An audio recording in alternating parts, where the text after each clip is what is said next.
Okay, after a week of suspenseful waiting, we finally get to clarify the Amethyst twins are okay.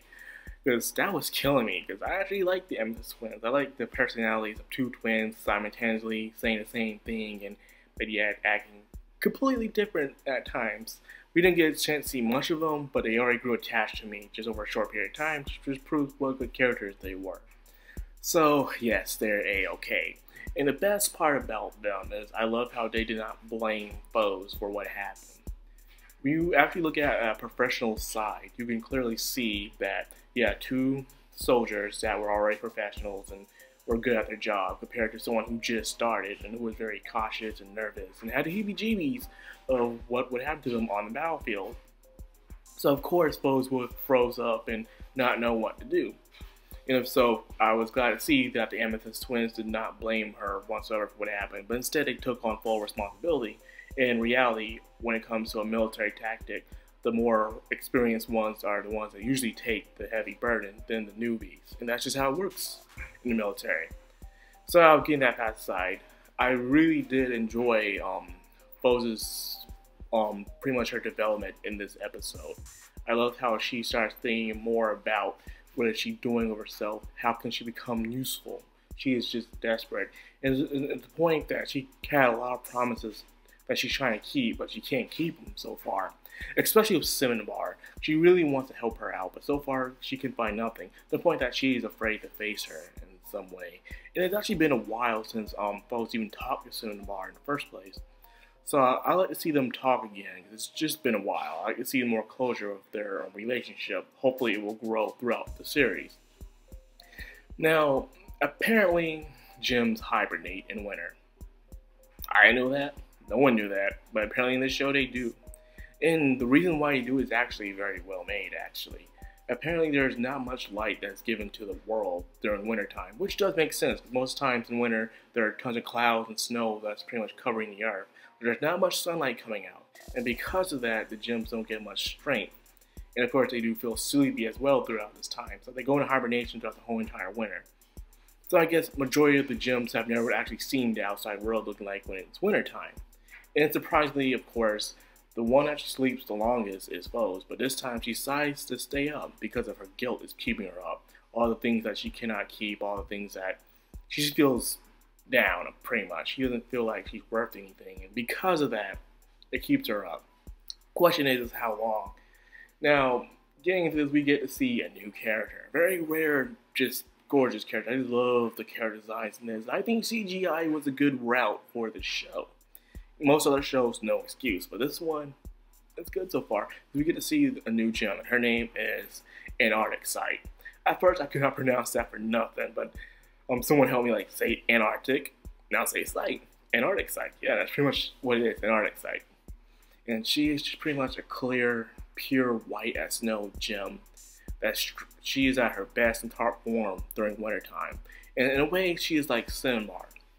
She does her job alone. Not because she chose to, not because she feels isolated. It's because she's the best at it. She is a reliable source. Despite the fact that she is alone like Cinnabar, she actually has a purpose, however. Cinnabar just keeps night watch, but nothing happens during nighttime. However, when it comes to snow time, things could happen, so therefore, Antarcticite stays up and protects the place while everyone else is asleep. I do like her character, you know, she's very high and stuck up, but yet has that sense of reason with somebody, so she will get down to your level and try to understand what you're going through without looking down on you about it. She will try in a way, you know, do some strict discipline and lecture you time to time, but she will also take the time out as well to help you out with what you need help with. So I do appreciate that in the character, you know, she's not just full out, total B-word mode, man. She's pretty nice, so I do like her. I love her sword too. Like it looks like a saw or something, a saw sword in a way. Saw blade, that's what I'll call it. So yeah, beautiful art. I just love the character designs in this show.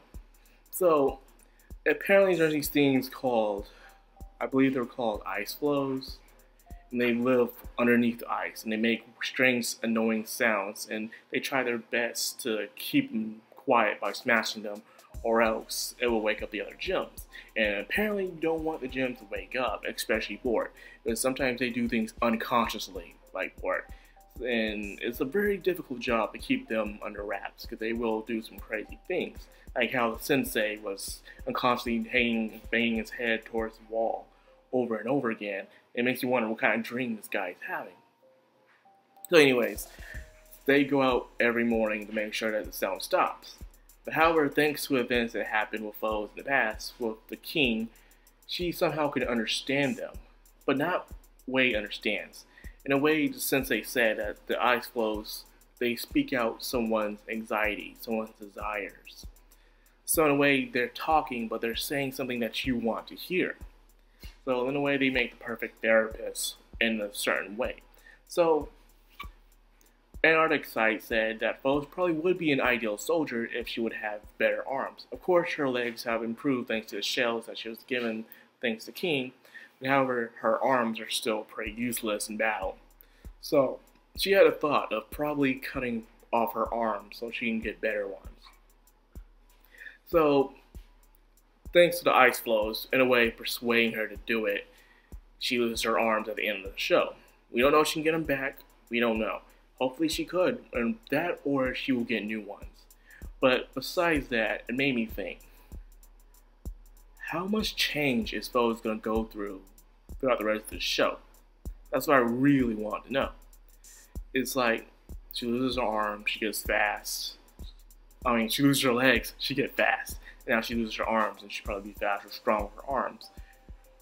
I believe by the end of the series, and even the manga, she's going to go through a very dramatic change. To the point that you won't even recognize her anymore. She'll be a totally different person. But usually when this happens in anime, or any other type of show, it's not always a good thing. Sure, they change to become better, but it wasn't really for the best. As in, sure, they can do all these things, but at the end of the day, they lose sight of their goal along the way.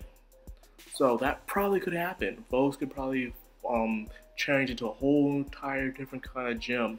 And now, but how she forgot her true goal was to help Cinnamon Bar. And I believe that's where the show's going towards right now. I'm looking forward to it. So that's all I got for this video. I hope you guys enjoyed it. If you did, please give a thumbs up and subscribe if you could. I'll be much obliged. This is Maricom Anime. Sign out.